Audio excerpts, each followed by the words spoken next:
You're listening to the CyberWire Network, powered by N2K.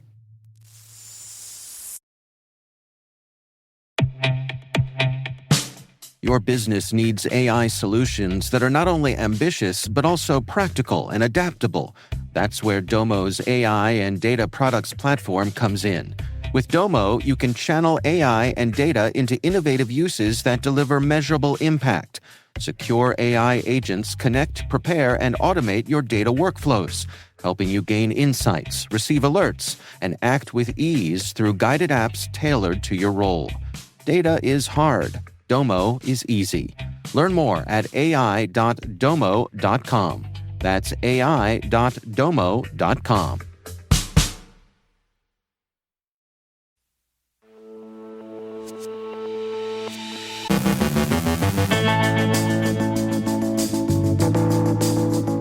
International law enforcement takes down a pair of notorious hacking forums.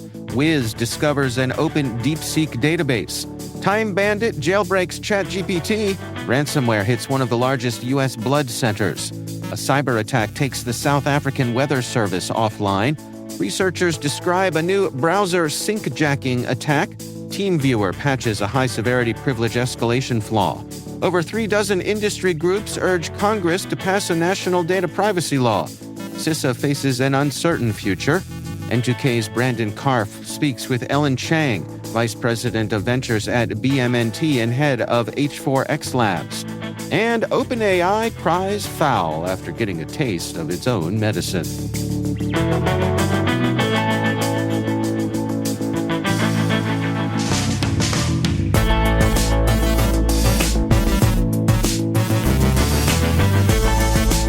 It's Thursday, January 30th, 2025. I'm Dave Bittner, and this is your CyberWire Intel Briefing.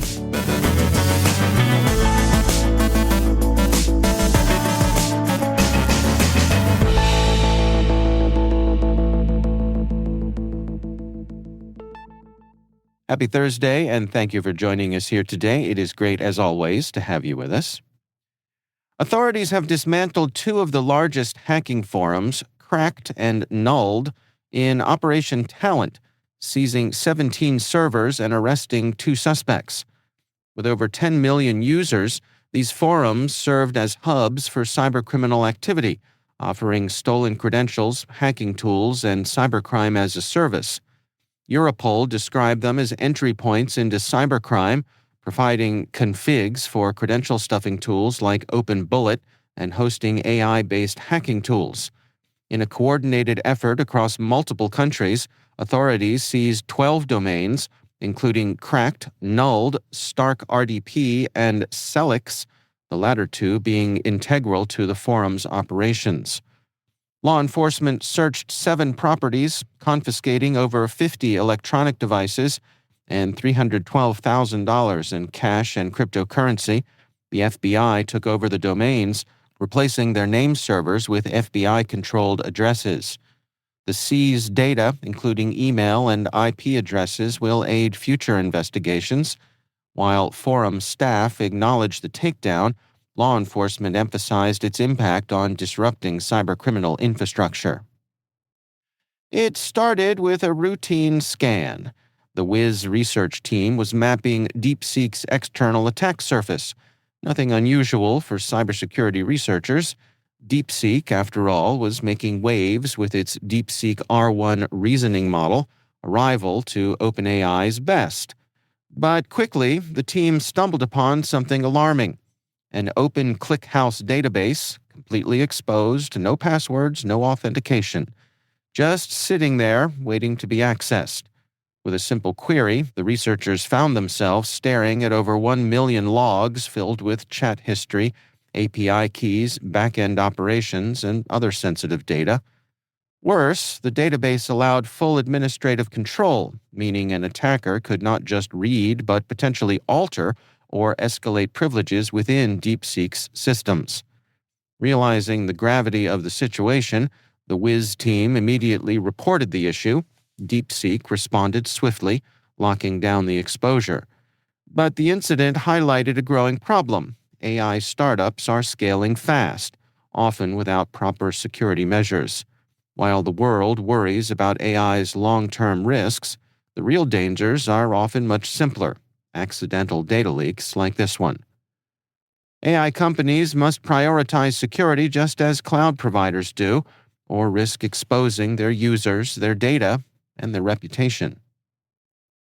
AI researcher David Kuzmar made a chilling discovery: Bandit, a jailbreak that lets users bypass ChatGPT's safety filters to access dangerous instructions on weapons, malware, and even nuclear topics.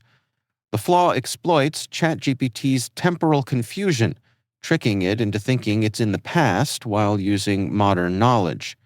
Realizing the severity, Kuzmar frantically tried to alert OpenAI but struggled to find a direct contact. Even after reaching out to CISA, the FBI, and government agencies, he was met with silence. He says his anxiety grew as the weeks passed. Eventually, through CERT Coordination Center, OpenAI was contacted, confirming the exploit. While OpenAI has implemented partial fixes, the jailbreak still works in some cases. The New York Blood Center, NYBC, one of the largest U.S. blood centers, has suffered a ransomware attack, causing service disruptions. Detected on January 26, the breach forced NYBC to take systems offline, affecting blood donation processing and hospital supply chains. The attack comes amid a blood emergency, with supplies at dangerously low levels. NYBC is working to restore systems but has no clear timeline. It's unknown who's behind the attack or if patient data was compromised.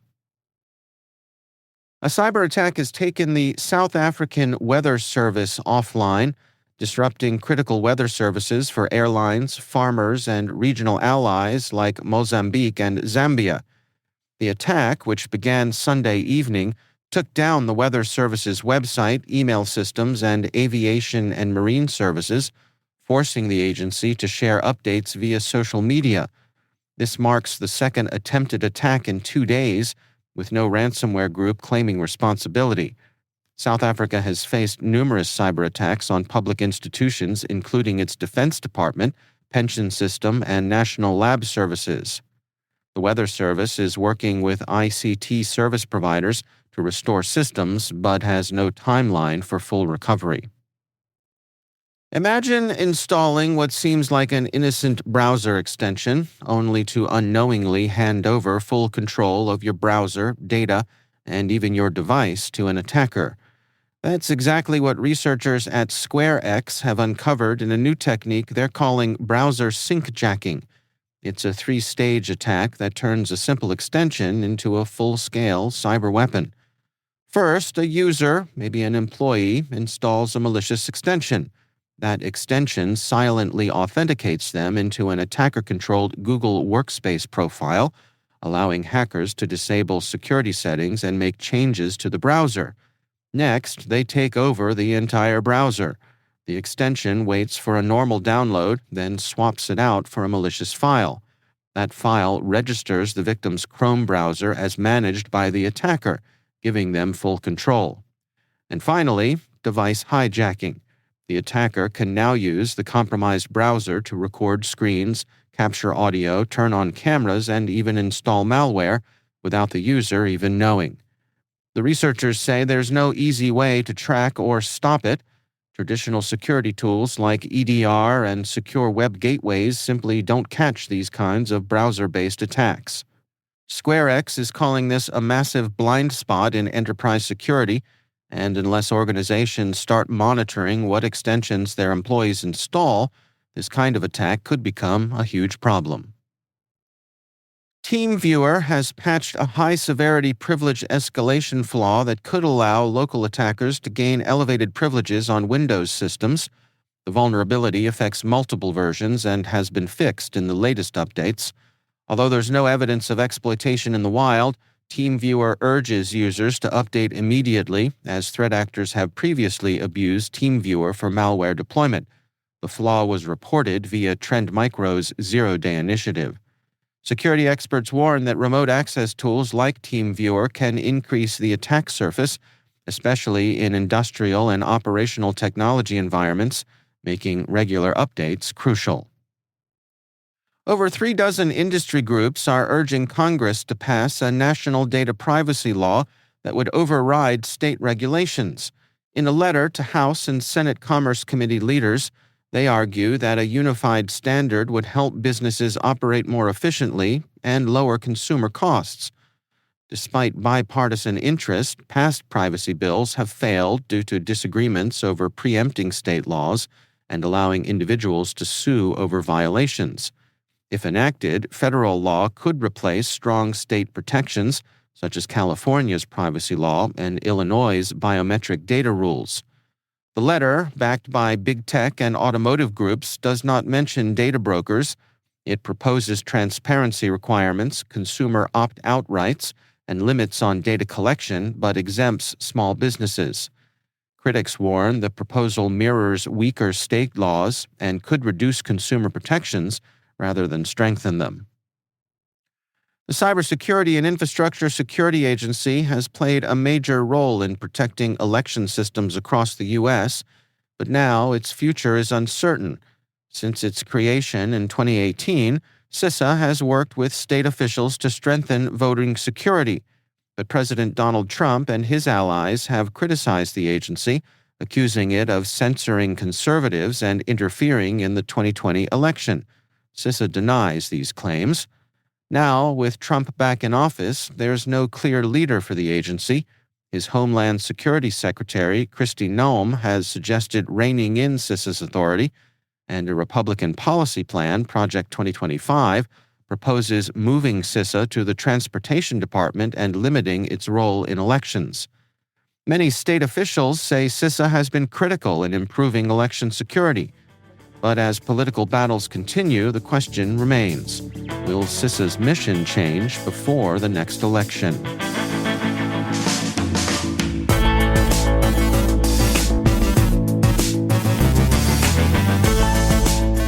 Coming up after the break, N2K's Brandon Karpf speaks with Ellen Chang, Vice President of Ventures at BMNT and head of H4X Labs.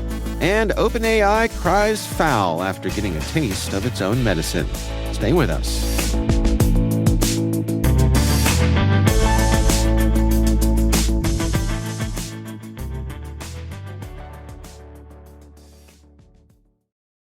This episode is brought to you by Shopify. Forget the frustration of picking commerce platforms when you switch your business to Shopify, the global commerce platform that supercharges your selling wherever you sell. With Shopify, you'll harness the same intuitive features, trusted apps, and powerful analytics used by the world's leading brands. Sign up today for your $1 per month trial period at shopify.com/tech, all lowercase. That's shopify.com/tech.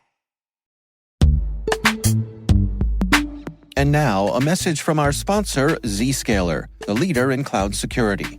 Enterprises have spent billions of dollars on firewalls and VPNs, yet breaches continue to rise by an 18% year-over-year increase in ransomware attacks and a $75 million record payout in 2024. These traditional security tools expand your attack surface with public-facing IPs that are exploited by bad actors more easily than ever with AI tools. It's time to rethink your security.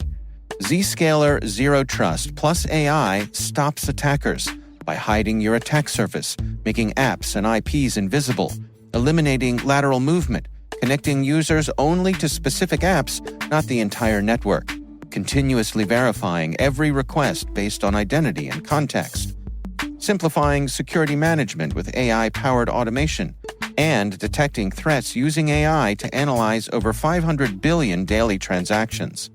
Hackers can't attack what they can't see. Protect your organization with Zscaler Zero Trust and AI. Learn more at zscaler.com/security.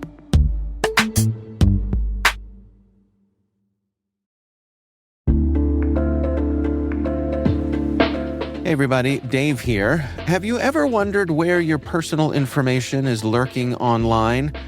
Like many of you, I was concerned about my data being sold by data brokers. So I decided to try Delete Me. I have to say, Delete Me is a game changer. Within days of signing up, they started removing my personal information from hundreds of data brokers. I finally have peace of mind knowing my data privacy is protected. Delete Me's team does all the work for you with detailed reports so you know exactly what's been done. Take control of your data and keep your private life private by signing up for Delete Me. Now at a special discount for our listeners. Today, get 20% off your Delete Me plan when you go to joindeleteme.com/N2K and use promo code N2K at checkout. The only way to get 20% off is to go to joindeleteme.com/N2K and enter code N2K at checkout. That's joindeleteme.com/N2K, code N2K.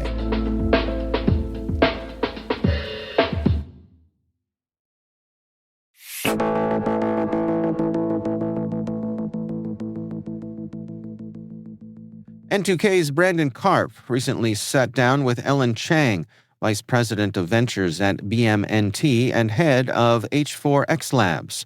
Here's their conversation. I am joined today by Ellen Chang, Vice President of Ventures at BMNT. Ellen, thank you so much for joining us on the CyberWire. It is my pleasure, Brandon. So looking at your background, your experiences in technology, in the military, in the Navy, and also in investing, there's a theme that keeps emerging in your background, which is this theme of deep tech. So just fundamentals, can you kind of give us a sense of what is deep tech? How does it relate to national security and even cybersecurity? Deep tech, that's such a potent word. Because people can make it what they want to. AI is deep tech, and for a while there, AR is deep tech. But let me go back to kind of the founding person. There's a person who used to run MIT Angels, Swati, and I can't pronounce her last name, so I'm not going to. But she actually kind of defined it for the MIT Angels in that it's really these startups that have some science and technical risk around it. And so that's just my background, given a lot of the work I've been doing. And I used to work at Northrop Grumman, and I have a systems engineering background. So I tended to gravitate to these types of companies. Deep tech as a term really kind of came to the scene, I would say, 6-7 years ago. And people grabbed it and use it how they need to use it. I think right now, how I like to use it, since AI, a lot of folks put AI into deep tech, is I differentiate by saying, hey, I really like to look at hardware, hard tech, hardware-oriented types of technologies, and maybe material sciences related technologies, because I think there's a renaissance in material science these days that are kind of being leveraged across many different domains. Thinking about then your work at BMNT and curious kind of leading ventures for BMNT, how do you you're looking at these companies, you're evaluating the impact they might have. Can you kind of share how you go through that process, what that looks like? Sure. Let me kind of provide a little bit of a backdrop on BMNT. It is a government contractor, so most of the ventures work that we do is not a specific fund, but it's based on programs that different government agencies award us for. So we work very closely with the Navy, work closely with the Space Works and also NASA. So there's a little bit of space and a blue theme. And what we're doing with them is helping them with the companies they've funded. Some of them are startups and some of them are small businesses. I make a differentiation here with those two terms because the government often provides R&D grants to companies. And often these companies may or may not want to scale those technologies. They basically are doing research projects for the government. And so they become these small businesses and the government's really buying research. We have a program that helps these companies understand the technologies that they have and work with the team to help them make a decision as to which technologies to use to actually commercialize. It can be actually a challenge for some of these founders because they're inventors. They're not entrepreneurs, is what I like to say. Inventors are not entrepreneurs, and they have to learn that entrepreneurial piece. And all of a sudden, when you turn to an entrepreneur, you might have to pick one. You can't be work on a plethora of science projects, which a lot of the inventors love to do. And so there's a little bit of a culture and adjustment, but we've been successful at helping them think through which technology might be most relevant, that they're most passionate about, perhaps, think through the market opportunity analysis. So we do some ideation and, okay, where can this technology go? So it's a technology looking for a market in general. And then we help them kind of move forward with that. Sometimes they find other government grants to reduce the tech, because you're actually taking technology and productizing it. And until it's productized, you're not really able to commercialize. I do want to say we are commercially focused and mission aware, meaning we help the companies go commercial and then potentially sell back to the government, because we believe that having a larger commercial market that moves faster is better for companies' kind of longevity. So we think through that. Over the last 3 years, we started to get quite a bit more involved in defense tech startups, the theme that you brought up, which is there's several, like especially in Palo Alto, where our company is based and where ventures is the most of our team is at. There's a new interest by all the Silicon Valley VCs on funding companies that can reindustrialize America or really understand and help with national security.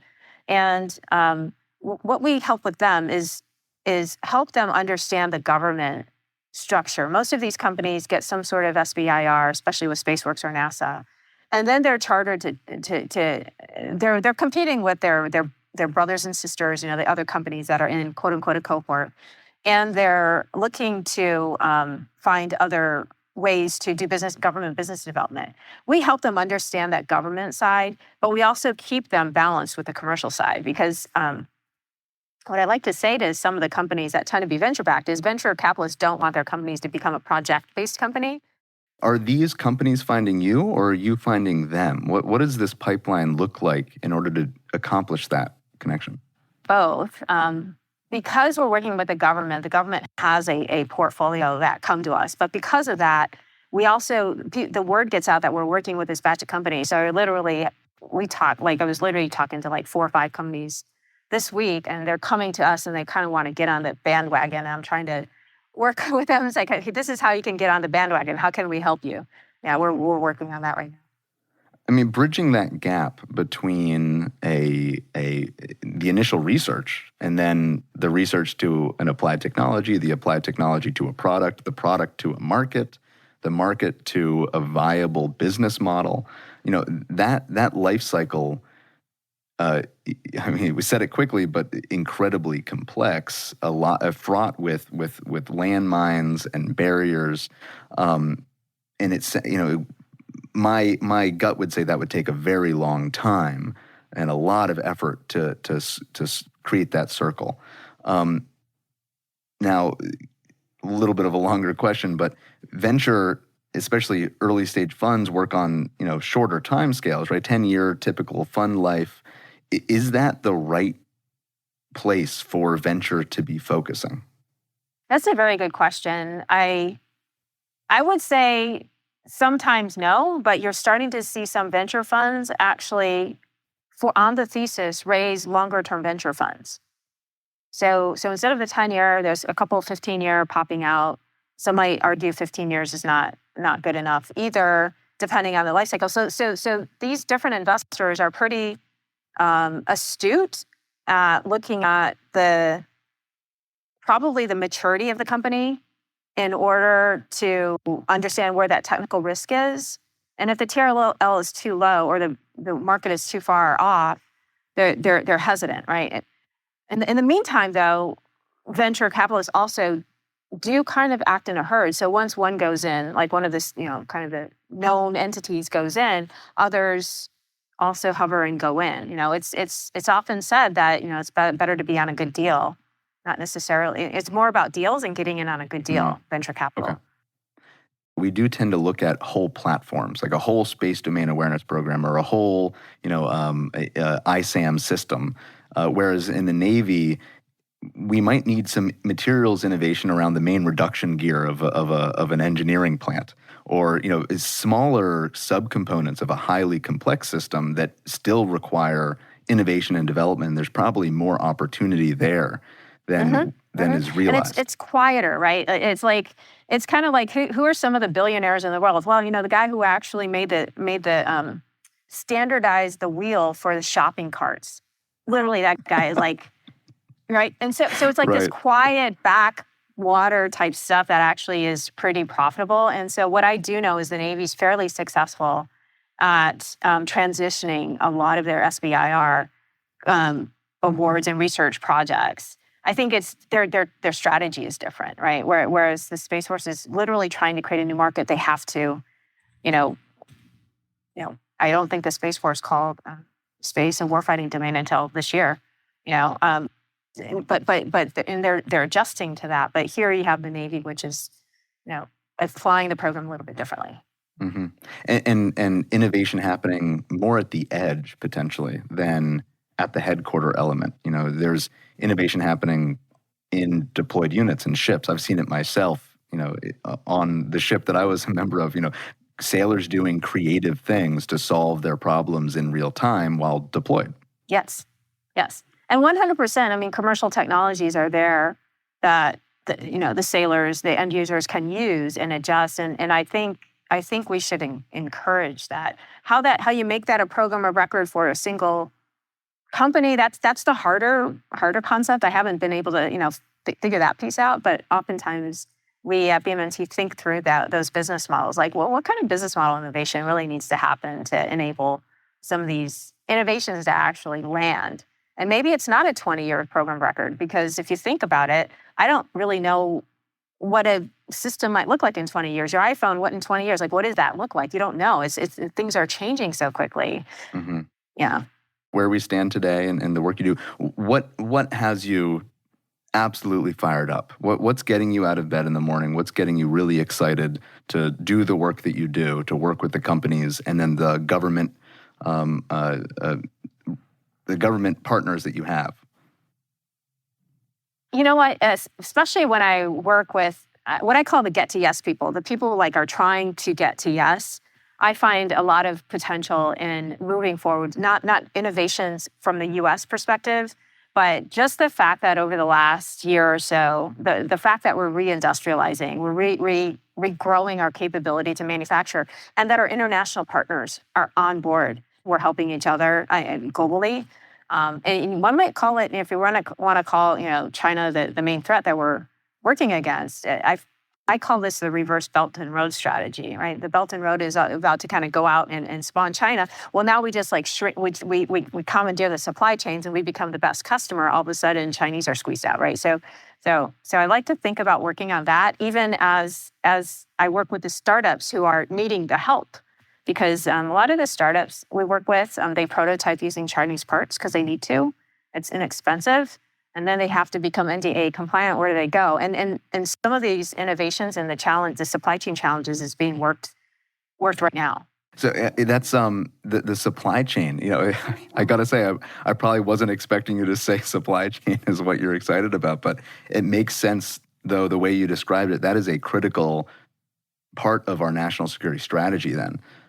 What do you need help from in terms of this community? Right now, people who are listening, a number of them are government civilians, a number military, many work in cybersecurity as senior executives in technology in the private sector and public sector. What help do you need to help move national security forward through technology? I would say think through the business model innovations that are required. I think we in the government, we in DoD, we have ample technologies. We're almost overloaded with that, but we can't seem to really think about finding lower cost, lower overhead ways to get at them. Great. Well, Ellen, thank you so much for joining us. That's N2K's Brandon Karpf speaking with Ellen Chang, Vice President of Ventures at BMNT and head of H4X Labs.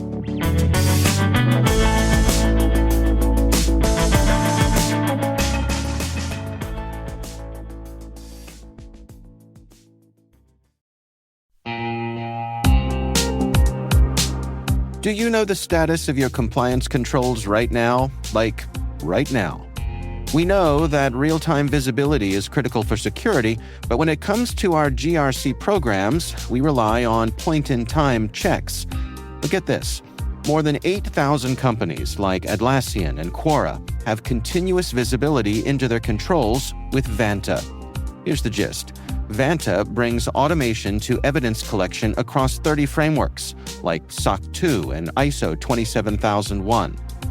They also centralize key workflows like policies, access reviews, and reporting, and helps you get security questionnaires done 5 times faster with AI. Now that's a new way to GRC. Get $1,000 off Vanta when you go to vanta.com/cyber. That's vanta.com/cyber for $1,000 off.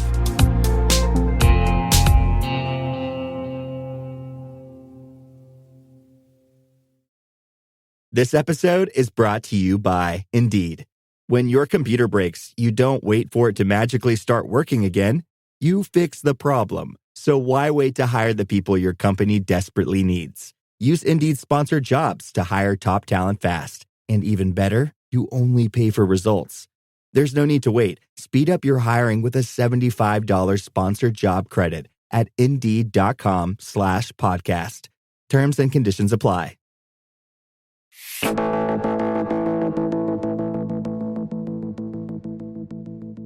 And finally, in a biting, razor-sharp article for 404 Media, Jason Kobler describes how OpenAI and Microsoft are now complaining that DeepSeek may have used OpenAI's own models to train its AI. The same OpenAI that's currently being sued by the New York Times for hoovering up its articles without permission. Oh, the irony. The claim is that DeepSeek engaged in something called distillation, a standard AI technique where a smaller model learns from a bigger one by asking a ton of questions. It's a widely accepted model, even backed by AI legend Geoffrey Hinton, and has been used for years to make AI models more efficient. But now that OpenAI is on the receiving end, suddenly it's unfair. Kobler maintains this whole thing is hilarious because OpenAI's entire business model is built on scraping vast amounts of data from the internet, mostly without permission, while arguing that it's totally fine under fair use. But now, when someone else does it, suddenly OpenAI is clutching its pearls and running to the government for protection. President Trump's new AI czar, venture capitalist David Sachs, is jumping in, claiming there's substantial evidence that DeepSeek siphoned knowledge from OpenAI. Meanwhile, Sam Altman took a passive-aggressive swipe at DeepSeek on Twitter, basically saying copying is easy, real innovation is hard. But let's not forget, OpenAI did not invent AI. It's built on research from Google, academia, and open-source communities, the same way DeepSeek and every other AI company does. That's how science works. So now, OpenAI is complaining to the government about protecting U.S. technology while trying to gatekeep an industry it dominated by using the exact same tactics. If that's not the pot calling the kettle machine learned, I don't know what is.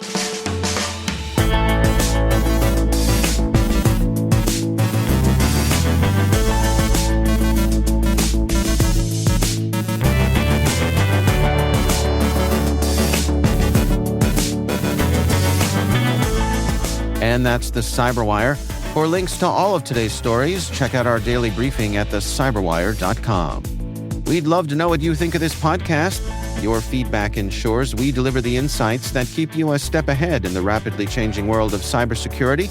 If you like our show, please share a rating and review in your favorite podcast app. Please also fill out the survey in the show notes or send an email to cyberwire@n2k.com. This episode was produced by Liz Stokes. Our mixer is Trey Hester, with original music and sound design by Elliot Peltzman.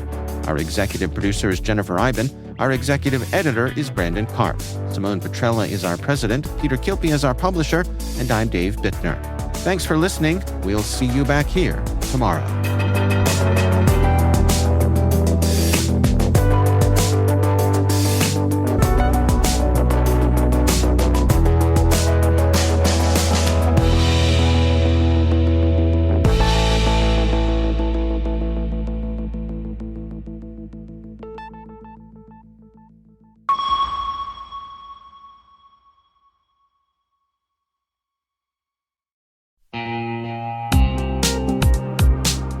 Cyber threats are evolving every second, and staying ahead is more than just a challenge, it's a necessity.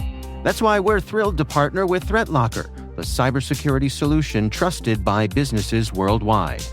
ThreatLocker is a full suite of solutions designed to give you total control, stopping unauthorized applications, securing sensitive data, and ensuring your organization runs smoothly and securely.